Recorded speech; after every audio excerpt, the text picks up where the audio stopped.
1985, the year hip-hop went from underground to everywhere. But here's what most people get wrong about that year. They forget the 7 records that actually made it happen.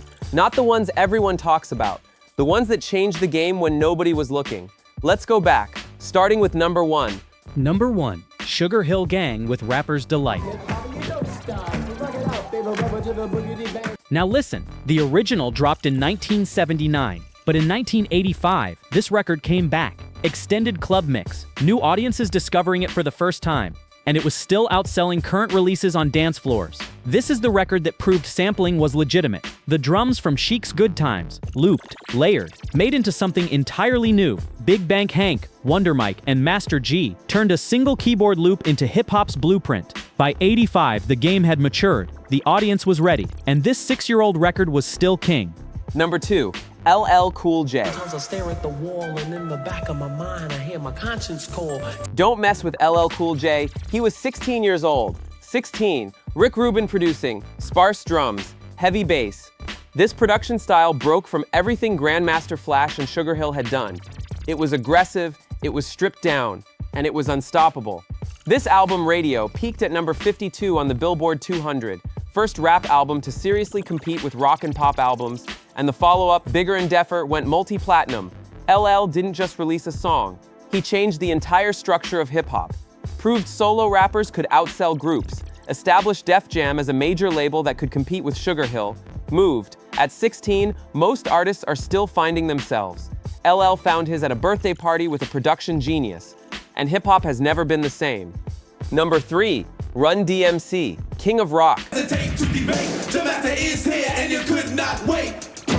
They sampled a guitar riff from King Crimson. These were rappers from Queens bringing rock into hip-hop, and rock radio was listening. The title track peaked at number 31 on the Hot 100, but it was more than a chart position, it was a statement. Hip-hop could command rock radio, Run-DMC could dominate MTV, and those Adidas sneakers, they stopped being gym shoes and started being culture. The album went gold, and the follow-up, Raising Hell in '86, went multi-platinum.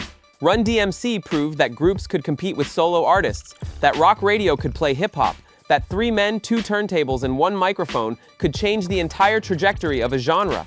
Number 4, Grandmaster Flash and Furious 5, Work It Out.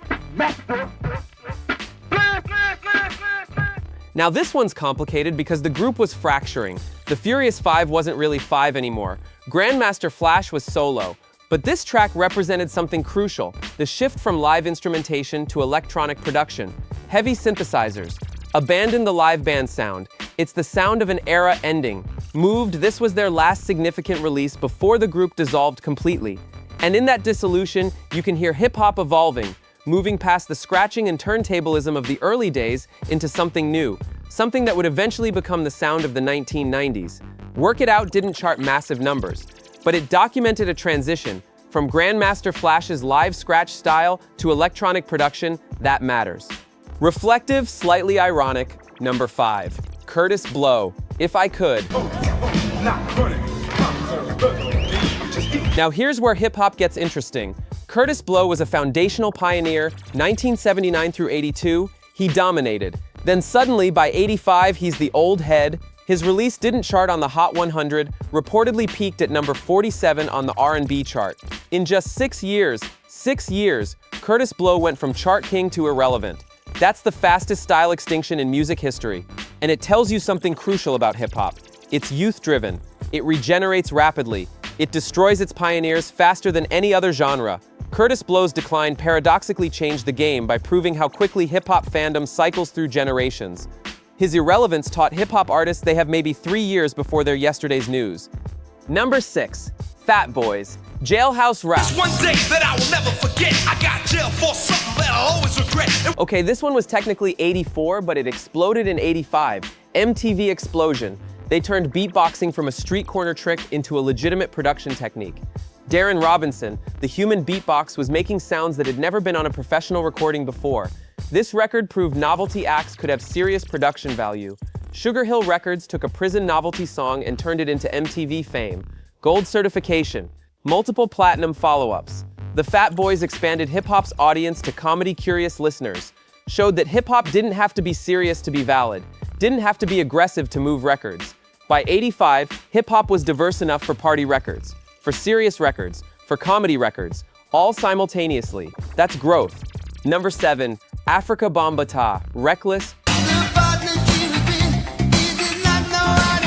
Producer Arthur Baker, synth-pop influenced hip-hop. While other artists fought over record sales, Afrika Bambaataa was using hip-hop to end gang wars. His 85 work showed hip-hop was more than commercial entertainment. It was a movement. Every party record of 85 existed because Bambaataa created the peace infrastructure that made hip-hop possible. Every dance floor hip-hop occupied he'd fought to secure, the song didn't chart massive numbers on the Hot 100. But on dance floors, significant presence.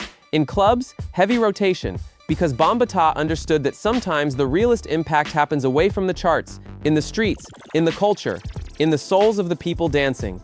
Reflective, bringing energy back. 1985, 7 records that nobody talks about enough.